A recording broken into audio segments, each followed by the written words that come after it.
Kumain niya siya yung mga anak mo. Ano ko, mga matataka, umanang-mana sa amin.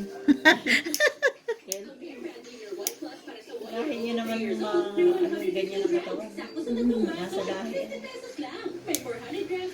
May kasamahan nga ako dyan. Alam mo yung tatlong anak niya, talagang ganyan kalaki. Matataba din. Oo, lahi talaga nila, pati mama niya, lola niya. Eh yun nga, nagsusumba-sumba yung senior na yun kasama namin kaya nag-aalis siya. Eh maganda rin yan siya. Ay, yung mga anak niya, lalaki. Sagana sa pagkain din. Nasa lahi, ano yun, matataba talaga. Ay, hindi ko makain ng gulay, tsaka isda eh. Oo, Puro karne ganyan din gusto. mga apo ko. Kahit prutas, ayaw kainin. Mangga, makain ng mangga. Pitas na kain ka.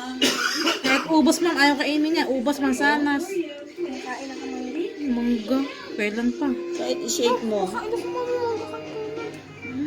Hindi pa kita nakita kumain mangga. Mga apo ko din. Ganyan.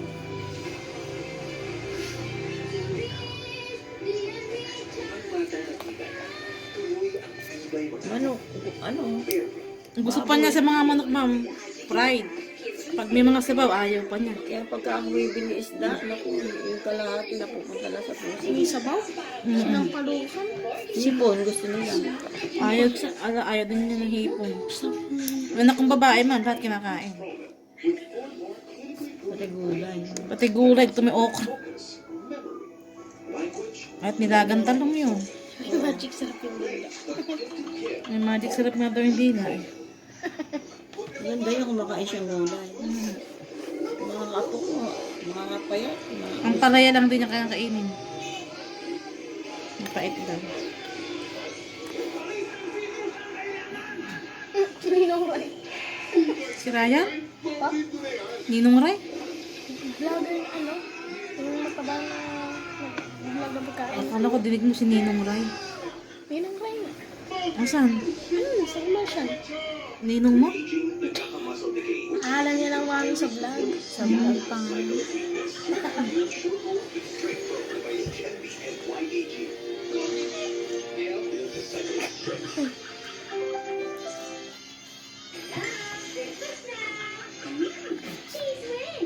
Sino yung pinapanood mo ba si Kapinpin?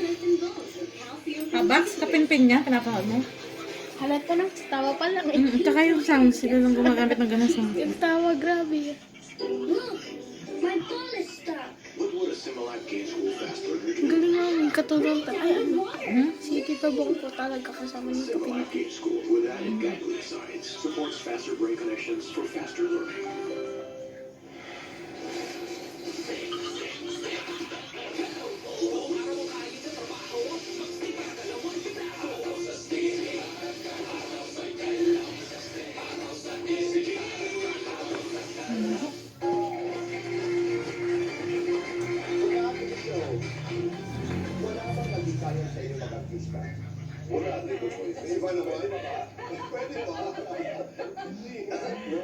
Wala naman din.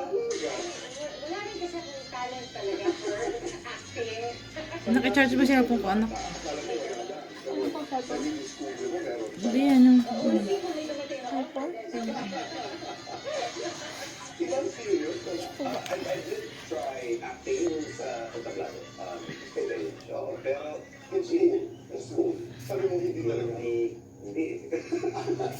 Hindi, una-una hindi ko siya na-enjoy.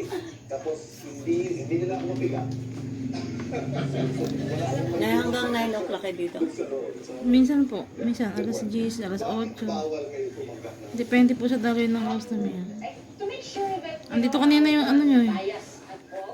Yung kasama nyo sa senior. Yung malabo mata. Ah, si ano, nagpagpag dito. Nagpa-linis. Nagpagupit po. May sumubok na ba may grind sa iyo? Kaya maalis ko ito eh. Dumugo eh. I did have an experience like that when I was a young reporter. Congressman to. I had a bag and then biglang sinaksak niya, big stash of cash. Sinaksak niya sa bag ko and then when I was trying to refuse, para nagmura ng palalalim. Okay, diba? How did you get? Dikit. So, Kapit, Kinunin ayun ko, na eh. diretso sa admin, and then I declared that I was given this money by a certain politician. Sinuli, nandiyan. Wow. Hindi ganun kalaki na stash siya. Pero also, I was a young reporter. I guess baka it's easier maybe to hand off to young reporters. But as also a young reporter sa probinsya, Tito Boy, it was after a press con, inaabutan kami. But I was just Okay na, quick to say Jane. no. Hindi naman nila pinilit kasi marami. I guess baka kasi marami